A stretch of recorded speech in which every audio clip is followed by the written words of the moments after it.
Hi, how are you? Good to see you again.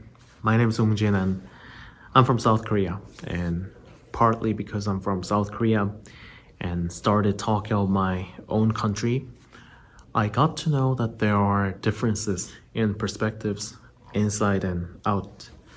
I also saw a lot of disdain toward Koreans, which is the group I happen to be part of, which is very unfortunate to watch. But to tell you the story, I think the reason I decided to talk about Korea was because of this one conversation I had with some of my friends when they told me, hey, I see you guys trying to be like us white people, but you guys just accept yourselves and you don't need to bleach your hair to blonde, which I thought was not a good argument because if tone up makeup can be seen as admiration toward white people per se, then you can also make the same argument about people tanning and toning down to become like, for example, my Indonesian friends. So I joked about this, especially when you think about those white people who I personally rather think are pinkish,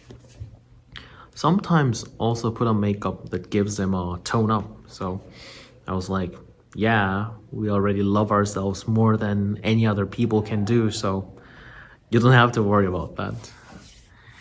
And I think the admiration toward fair skin is rather historically associated with nobility and a life away from manual labor, and it's widespread in other Asian countries as well. Those historical records are far before any Europeans were ever found in Korea. The first European to ever come to Korea was Gregorio de Cespedes in 1593, who was a Catholic priest from Spain. So I think it's reasonable to argue that these beauty standards are deeply rooted in the inner affairs of Korea.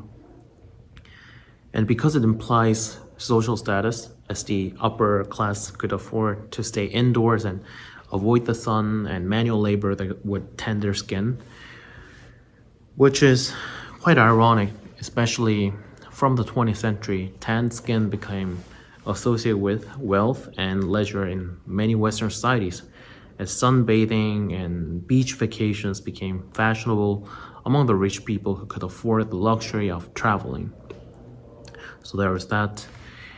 And another point I want to add here about skin tone as an indication of social status and trend is the gym/fitness trend in Korea. A lot of people go to the gym, work out, build their bodies, and then tan their bodies to look healthier, which unfortunately is skin damaging by definition, but people do it and it's highly admired. So you can say beauty ideals evolve based on the cultural context.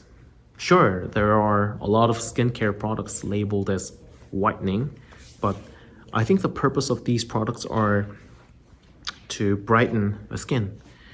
At the same time, tanning products are becoming immensely popular these days in Korea. So you can also see this from how people reacted after Mark Zuckerberg became a much more tanned, livelier person. So yes, that's that.